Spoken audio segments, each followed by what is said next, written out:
नहीं, मैं समझता हूं विपक्ष को, शायद विपक्ष को भी जानकारी नहीं है, अन्यथा तो यही मुंह तोड़ जवाब देना चाहिए था प्रधानमंत्री का, संसद में देना चाहिए था कि जब आपको सच्चाई पता नहीं है, आपको इतिहास पता नहीं है, आपको जो जो आंदोलन जिस तरह से हुए उनके विषय में एबीसीडी मालूम नहीं है और आप उनको इनसे जोड़ रहे हो, ये गलत है और आईना वही दिखाना चाहिए था। मुझे नहीं पता विपक्ष को मालूम था नहीं, लेकिन दिखाना वहीं पे चाहिए। तो दूसरे, खेल बिगाड़ने की, ना खेलने देंगे ना खेलेंगे और खेल को बिगाड़ेंगे, ये सारा का सारा काम केवल और केवल मोदी जी करते हैं और कोई इस धरती पर, कम से कम इस देश में तो नहीं करता कि हर तरह से पूरी तरह से दवा कर देंगे। और बल्कि ये गोलमोल करके इसको बता रहे हैं, हकीकत ये है मोदी जी खुद खाएंगे, अपने यारों को खिलाएंगे, खुद खेलेंगे, यारों को खेलने देंगे, बाकी सबको तबाह कर देंगे, उन्हें स्टेडियम में बैठने के लायक में नहीं रखेंगे। मोदी जी ये काम कर।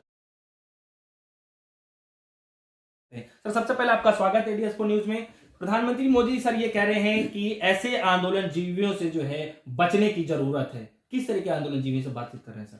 कैसे? मैं समझता हूं प्रधानमंत्री जी ने जो भी आंदोलन करता है इस देश में, जो हैं या भविष्य में जो होंगे या भूतकाल में जो भी रहे हैं, और आंदोलन की वजह से ही ये देश को स्वतंत्रता भी मिली है, उन सभी आंदोलनकर्ताओं को, आंदोलनकारियों को, आंदोलन जीवियों को बहुत गंदी, बहुत ही घटिया किस्म की, घिनौनी किस्म की गाली दी है।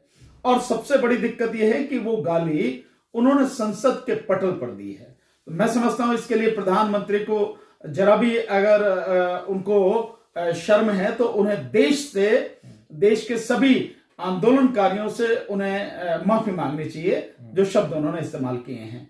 देखिए, आज अगर हम आजाद बैठे हैं, आज देश अगर आजाद है, हालांकि स्वतंत्रता बिल्कुल खत्म कर दी गई है, इस सरकार ने तो पूरी तरह से दफन ही कर दी है, पर फिर भी अगर देश की आजादी अगर आज है तो वो केवल और केवल आंदोलन की वजह से है। इस देश में तरह तरह के आंदोलन हुए हैं, किसानों के आंदोलन, मजदूरों के आंदोलन, देश की आजादी के लिए आंदोलन, कितने ही क्रांतिकारी, कितने ही स्वतंत्रता सेनानियों ने देश के लिए अपनी जान दी है। तो उन लोगों को आंदोलनजीवी, और उससे भी घिनौना जो शब्द इस्तेमाल किया है उन्होंने, परजीवी, ये एक देश का पूरे का अपमान है। आज आप एक तरफ कहते हो कि भाई नहीं, देश के जो आंदोलन, किसान आंदोलनकारी हैं बड़े पवित्र हैं, किसान आंदोलन बड़ा पवित्र है। आप राज्यसभा में जो है उसके बिल्कुल उलट ही कह रहे थे, आप राज्यसभा में आंदोलनजीवी, परजीवी कह रहे थे।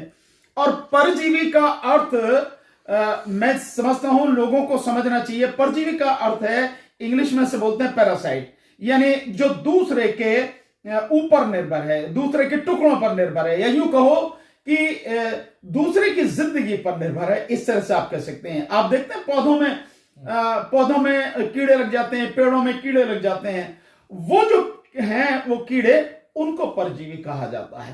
तो पूरे देश की जनता को प्रधानमंत्री वो कीड़ा कह रहे हैं जो किसी पेड़ पर लग जाए, किसी फसल पर लग जाए और उसको पूरी तरह से तबाह कर दो, उस पर निर्भर होता है। ये प्रधानमंत्री की भाषा है। और मैं समझता हूं प्रधानमंत्री ने खुद भी 1974 में नवनिर्माण आंदोलन चला था, उसमें हिस्सा लिया। इनका जो बाबरी मस्जिद का जो सारा का सारा वो चला आंदोलन अयोध्या में, वो सब आंदोलन ही था। तो वो कौन थे जो इनके प्रधानमंत्री अटल बिहारी वाजपेयी, उन्होंने आंदोलन किए, कौन थे? लाल कृष्ण आडवाणी, उन्होंने आंदोलन किए, वो कौन थे? बीजेपी के कितने ही लोग रहे हैं जिन्होंने लगातार आंदोलन किए, चाहे वो गैस की कीमत बढ़ गई तो डीजल की कीमत बढ़ गई, तो पेट्रोल की कीमत बढ़ गई, तो रुपए की कीमत गिर गई, तो ये सारी की सारी जो चीजें हैं, इनके लिए आंदोलन किए कौन थे ये लोग? ये सारे के सारे कौन है? आंदोलनजीवी, परजीवी ही तो हैं ये सारे के सारे। इनका साफ तौर पर यह कहना है कि आंदोलनकारियों और आंदोलन जीवियों के बीच में जो है फर्क समझना जरूरी है, क्योंकि जो है कुछ आंदोलनजीवी जो हैं इस पवित्र जैसे आंदोलनकारियों को जो है गुमराह कर रहे हैं, अफवाह में फैला रहे हैं किसानों को। ये बिल्कुल निराधार बात है और झूठा आरोप है। और प्रधानमंत्री झूठ बोलने में शर्म नहीं करते, बड़ी बेशर्मी से झूठ बोलते हैं। जिनको आप आंदोलनजीवी कह रहे हो, मतलब सीधा सा माना जाए कि जैसे मेरे जैसे एडवोकेट हैं या और जो एडवोकेट हैं या आप जैसे पत्रकार हैं, आप जैसे जो लगातार जो आंदोलन की सच्चाई या देश की सच्चाई लोगों के सामने रख रहे हैं, आप जैसे लोगों को मोदी जी गाली दे रहे हैं, जो बहुत और सामाजिक कार्यकर्ता हैं उनको दे रहे हैं, जो राजनीतिक सोच विचारधारा रखने वाले लोग हैं उनको गाली दे रहे हैं, उनको परजीवी बोल रहे हैं। ये यूं कहा जाए कि साहित्यकार हो, कवि हो, इस देश का भला चाहने वाला कोई भी अगर व्यक्ति है, उस व्यक्ति को वो परजीवी कहते हैं। लेकिन परजीवी वो नहीं है, हम आंदोलनजीवी हैं और हमें गर्व है कि हम आंदोलनजीवी हैं।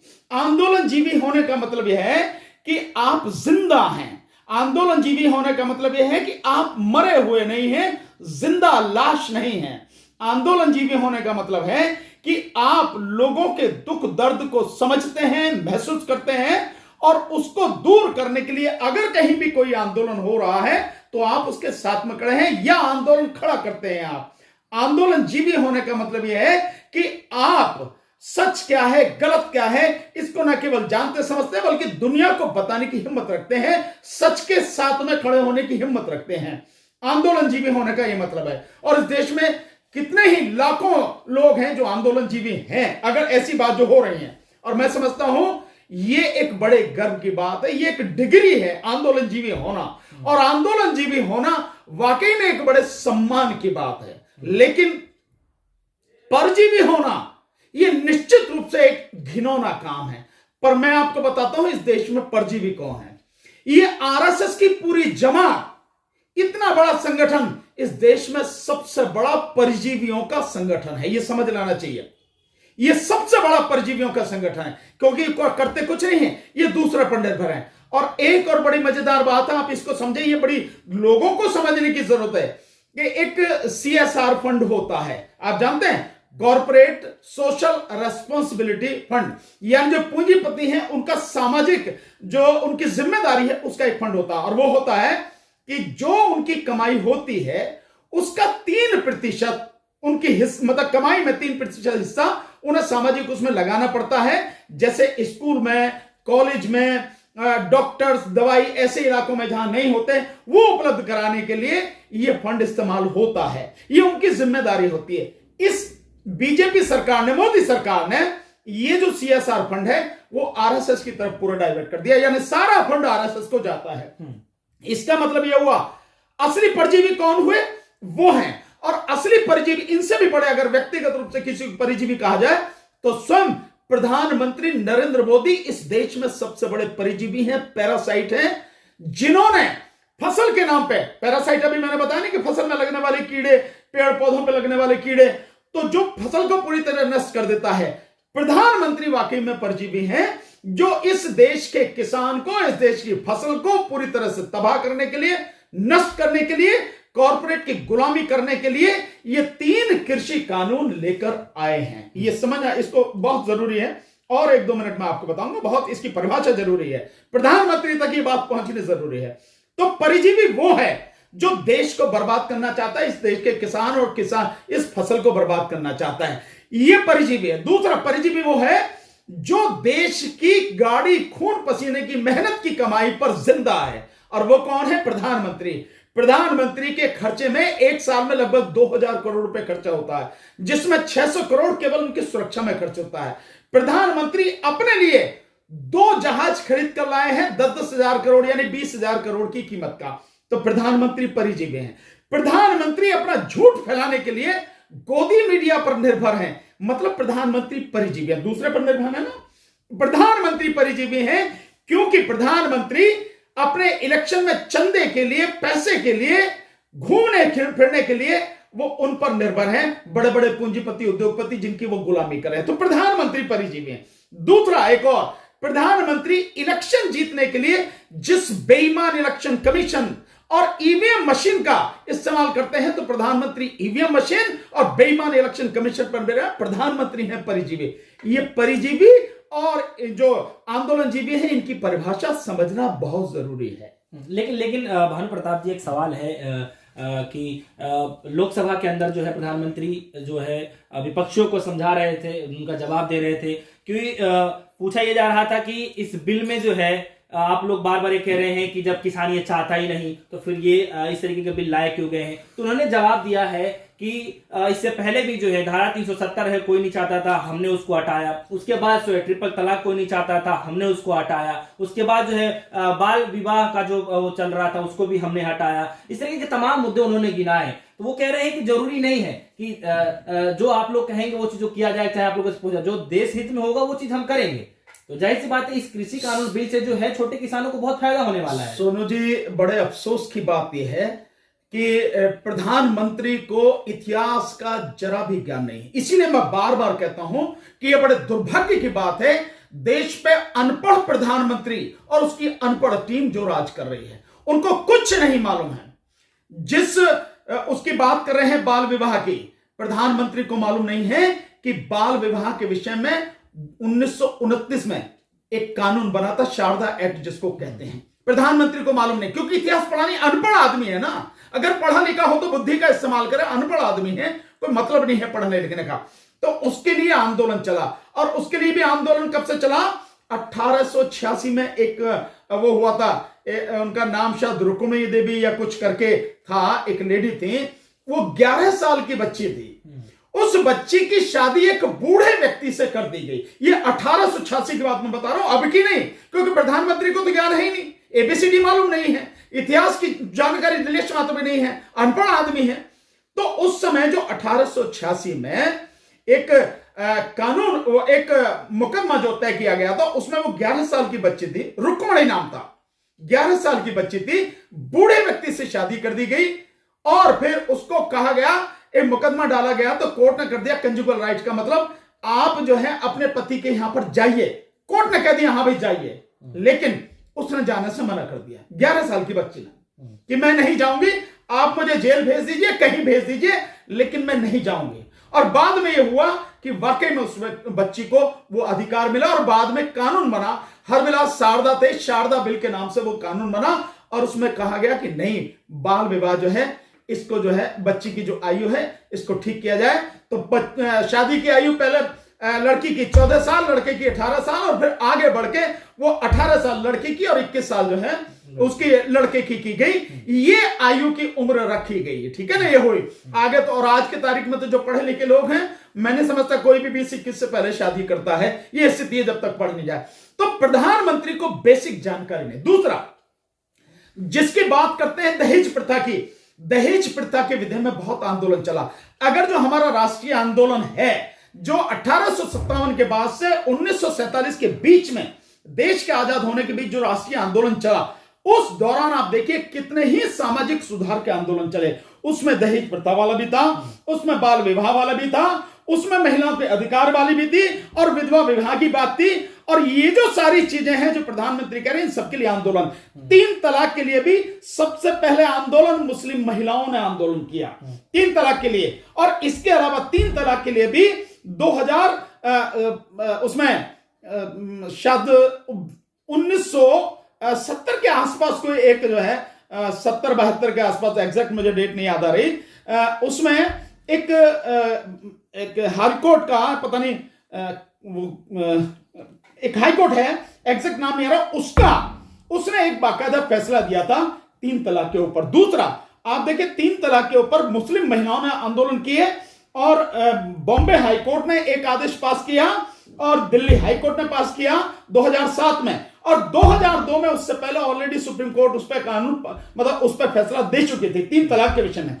लेकिन प्रधानमंत्री को जानकारी नहीं है, प्रधानमंत्री जो मन में आता कह देते, अनपढ़ आदमी है। तो जो भी चीजें आज प्रधानमंत्री कह रहे हैं उनके विषय में, और उनको इन कृषि कानूनों से जोड़ रहे हैं, उससे पहले उनके लिए लगातार आंदोलन हुए हैं, लगातार आंदोलन हुए हैं। जहां तक शिक्षा के विषय में बात है, राष्ट्रपिता महात्मा ज्योतिबा फुले जी, उन्होंने जिस समय वो थे, शिक्षा के विषय में आंदोलन चलाया। पहले उन्होंने अपनी पत्नी को पढ़ाया, फिर उनकी पत्नी और फातिमा बेगम, इन्होंने मिलकर लड़कियों के लिए कई स्कूल खोले। राष्ट्रपिता महात्मा ज्योतिबा फुले जी की जो धर्मपत्नी रही, माता सावित्रीबाई फुले। तो ये बड़े आंदोलन चले, बाबा साहब डॉक्टर अंबेडकर ने बड़े आंदोलन इस तरह से चलाए, ये सारे के सारे। पर उन्हें ज्ञान नहीं है, अनपढ़ आदमी है, इसलिए प्रधानमंत्री जो कह रहे हैं वो बिल्कुल गलत कह रहे हैं। आंदोलन हुए हैं, आप उनका राजनीतिक फायदा उठा रहे हैं। यहां तक कि जो कुरान में है, कुरान में भी 3 तलाक को जो है वो गलत माना गया है। सर एक सवाल है यहाँ पे कि रवीश कुमार जी जो एनडीटीवी के पत्रकार हैं, वरिष्ठ पत्रकार हैं, उन्होंने एक प्रधानमंत्री मोदी जी के इस भाषण के बाद जो है उन्होंने एक बयान दिया है, एक पोस्ट लिखा है फेसबुक पे कि ये ठीक उसी तरीके का बयान है जब बच्चा एग्जाम देने जाता है और एग्जाम में वो नहीं पढ़ा रहता है, उसको कुछ नहीं आता है, तो इस तरीके की जो है बातें हैं जो झोल मोल करके जो है लिख करके जो पेज भर के आ जाता है। आप कितना संतुष्ट है इस बात? नहीं, बिल्कुल उन्होंने सही कहा। रवीश जी ने जो कहा है बिल्कुल सही कहा है, और रवीश जी ने तो बड़ा डिटेल में दिखाई है सारी चीजें। कल अगर आप एनडीटीवी का वो देखें, उन्होंने बहुत सी चीजें वाकई में बताई हैं, और ये बिल्कुल उन्होंने जो कमेंट किया है, ये जो उन्होंने लिखा है बिल्कुल सही। इसलिए प्रधानमंत्री, अफसोस ये है कि प्रधानमंत्री को इतनी समझ नहीं है कि उन्हें क्या कहना है क्या नहीं कहना, या वो जानबूझ के कहते हैं और जो मन में आता है कहते हैं, क्योंकि उन्होंने समझ रखा कि मैं जो कर रहा हूं वो सही कर रहा हूं, उसका चाहे जो भी हो, चाहे उसकी कितनी आलोचना कोई करे, चाहे आंकड़ों सहित कितना ही प्रधानमंत्री की धज्जियां उड़ा दी जाए, उन्हें कोई फर्क नहीं पड़ता है। उन्हें जो कहना है कहना, बस यही। सर एक दो और सवाल है सर। एक सवाल है, कम शब्दों में सर आप जवाब दीजिएगा। एक सर सवाल है कि पीएम मोदी जी ये कह रहे हैं कि ये बंधन नहीं है किसी प्रकार का, कि आप लोग जो ये 3 कृषि कानून जो बिल लाए गए हैं, तो आप लोग ये समझिए कि हमें इतने में ही जीना है, इतने में ही रहना है, तो ये बंधन नहीं किसी प्रकार का, एक विकल्प, इसमें ऑप्शन भी है, विकल्प भी रखे गए इसमें, जिसको इसके तहत आना है आइए, नहीं आना कोई बात नहीं, क्योंकि पुरानी जो मंडियां है वो जस के तस रहने वाली है, कोई दिक्कत नहीं है। कुछ नहीं बना रहने वाला है। आपको देखो, एक उदाहरण से आपको समझ में आ जाएगा। बीएसएनएल को सरकार ने खत्म नहीं किया, क्या खत्म नहीं किया ना, लेकिन बीएसएनएल के रहते हुए प्रधानमंत्री का उदाहरण समझा रहा हूं। उदाहरण तो मैं बहुत दे सकता हूं, बहुत अच्छी तरह समझा सकता हूं, लेकिन इस उदाहरण को देता हूं, इसको समझ में आ जाएगा। प्रधानमंत्री ने बीएसएनएल के रहते हुए, एमटीएनएल के रहते हुए जियो को लॉन्च किया। प्रधानमंत्री की फोटो आई, ऐड आया बड़ा जबरदस्त तरीके से, और जियो ने पहले फ्री में दिया, लोगों ने लिया, फ्री में मिल रहा है ले लो, मुफ्त का चंदन घिसमें रंजन। लोगों की आदत भी यही है, लालच लोगों का बड़ा अजीब है कि फ्री में अगर कोई चीज मिल रही है तो ले लो, चाहे जो भी हो। लिया, धीरे धीरे स्थिति ऐसी हो गई कि अब बीएसएनएल का पूरी तरह से भट्टा बैठ चुका। एक और मैं बताता हूं सरकार कैसे काम करती है, उससे और क्लियर हो जाएगा। जिस समय 2G की बात हो रही थी, 2G की बिड में जिस समय उसकी नीलामी वगैरह हो रही थी, सरकार ने, ये अलग बात है कि उस समय कांग्रेस की सरकार थी, पर सरकार कोई भी हो, लोगों की बर्बादी में हर सरकार का हाथ रहता है, इसमें कोई शक नहीं है। तो जो कांग्रेस सरकार थी, उस कांग्रेस सरकार ने उस 2G की नीलामी में बीएसएनएल को शामिल ही नहीं किया। जब शामिल ही नहीं करोगे तो व्यक्ति को मौका कहां से मिलेगा, तो उसे बीएसएनएल को मौका नहीं मिला, लिहाजा बीएसएनएल को बाद में बड़ी कीमत पर वो खरीदना पड़ा, क्योंकि नीलामी में तो कोई और ले गया जिनकी स्थिति हुई। और उस समय, जिस समय यह 3G की बात हो रही थी देश में, उस समय जो बीएसएनएल के इंजीनियर थे वो 6GB पर काम कर रहे थे, 6G पर काम कर रहे थे, इतनी एडवांस टेक्नोलॉजी पर वो लोग काम कर रहे थे, लेकिन उसको मैदान से, उसको प्रतिस्पर्धा से बिल्कुल बाहर रखा गया। किसने रखा? सरकार ने। ठीक है, अब बीएसएनएल को खत्म नहीं किया, मोदी जी ने जियो को प्रमोट किया, फ्री में उसने देने हुए, उसका नतीजा आज क्या है? आपके सामने है, बहुत देर नहीं हुई है, यह नतीजा आज आपके सामने है कि बीएसएनएल और एमटीएनएल पूरी तरह से तबाह हो चुका है। बीएसएनएल के 1,76,000 कर्मचारी और 22,000 के लगभग कर्मचारी जो है एमटीएनएल के पूरी तरह से तबाह हो चुके हैं। 1 लाख के लगभग लोगों ने जो उसके लिए वीआरएस जबरदस्ती उनसे दिलवाया गया वो दिएगा, उनके भी पैसे नहीं मिले हैं। तो एक व्यवस्था थी, अब इस बात का जवाब मैं आपको दे रहा हूं, एक व्यवस्था थी, लेकिन उस व्यवस्था के साथ में दूसरी व्यवस्था ला दी गई जिसमें फ्री दिए गए। ठीक इसी तरह से कहा जा रहा है जो मंडी व्यवस्था है वो है, बनी रहेगी, कोई नहीं उसे खत्म करेगा, एमएसपी खत्म बनी रहेगी, लेकिन उस व्यवस्था के साथ में कौन सी व्यवस्था ला रहे हैं आप? वो दूसरी मंडी व्यवस्था जिसमें किसी तरह का टैक्स नहीं देना पड़ेगा। और वो टैक्स किनको देना पड़ता था? व्यापारियों को। तो आपने किसानों को छूट नहीं दी, व्यापारियों को छूट दी है। तो वो व्यवस्था बनी रहेगी जिसका नतीजा ऐसे ही होगा जैसे बीएसएनएल का हुआ है। ये सामने है चीजें, इसमें कोई और वाली बात नहीं। दूसरा, सरकार जिन लोगों के लिए काम करिए, पूंजीपतियों के लिए, उनके लिए और बहुत से ऐसे काम करेगी जिससे किसान पूरी तरह से तबाह होगा, देश पूरी तरह से तबाह। न खेलम न खेले देव, खेलिए बिगाड़ब, यानी कि न खेलेंगे न खेलने देंगे और ना ही इस खेल को और बिगाड़ देंगे। मतलब विपक्ष पे कर रहे हैं किसान आंदोलन को देखते हुए। मैं समझता हूं विपक्ष को, शायद विपक्ष को भी जानकारी नहीं है, अन्यथा तो यही मुंह तोड़ जवाब देना चाहिए था प्रधानमंत्री का, संसद में देना चाहिए था कि जब आपको सच्चाई पता नहीं है, आपको इतिहास पता नहीं है, आपको जो आंदोलन जिस तरह से हुए उनके विषय में एबीसीडी मालूम नहीं है और आप उनको इनसे जोड़ रहे हो, ये गलत है और आईना वही दिखाना चाहिए था। मुझे नहीं पता विपक्ष को मालूम था नहीं, लेकिन दिखाना वहीं पे चाहिए। तो दूसरे, खेल बिगाड़ने की, ना खेलने देंगे ना खेलेंगे और खेल को बिगाड़ेंगे, ये सारा का सारा काम केवल और केवल मोदी जी करते हैं और कोई इस धरती पर, कम से कम इस देश में तो नहीं करता कि हर तरह से पूरी तरह से तबाह कर देंगे। और बल्कि ये गोलमोल करके इसको बता रहे हैं, हकीकत ये है मोदी जी खुद खाएंगे, अपने यारों को खिलाएंगे, खुद खेलेंगे, यारों को खेलने देंगे, बाकी सबको तबाह कर देंगे, उन्हें स्टेडियम में बैठने के लायक में नहीं रखेंगे। मोदी जी ये काम करेंगे। चलिए ठीक है, तो हमारे साथ जो है सुप्रीम कोर्ट के माने जाने वकील एडवोकेट जो है भानु प्रताप जी मौजूद हैं और हमने इनसे खासा बातचीत करी है कि किस तरीके से प्रधानमंत्री नरेंद्र मोदी जी जो है राज्यसभा में और लोकसभा में जाकर के जो है उन्होंने विपक्षियों को समझाने की कोशिश की और साथ ही साथ जो है वहां से जो है देश की जो जनता है उन लोगों को भी समझाने की कोशिश किया कि जो बिल है वो दरअसल आपके फायदे के लाया गया है। इसमें जो कुछ लोग हैं जो इसको गुमराह करना चाहते हैं, आंदोलन जीवी वाला जो बयान है वो भी काफी हिट रहा, वायरल रहा और साथ ही साथ में जो है इधर से किसानों ने भी जो है उसके जोर शोर से जवाब दिया। हालांकि सुप्रीम कोर्ट के माने जाने वकील एडवोकेट भानु प्रताप जी जो है लगातार किसानों के आंदोलन में जाते रहे हैं, किसानों से बातचीत करते रहे हैं, जो जमीनी हकीकत है उसको भी सामने लाने के लिए जो है लेकर के आते हैं और जनता के सामने रखते हैं। फिलहाल के लिए इतना ही, जुड़े रहेगा हमारे साथ, देखते रहिएगा डेस्क न्यूज। धन्यवाद।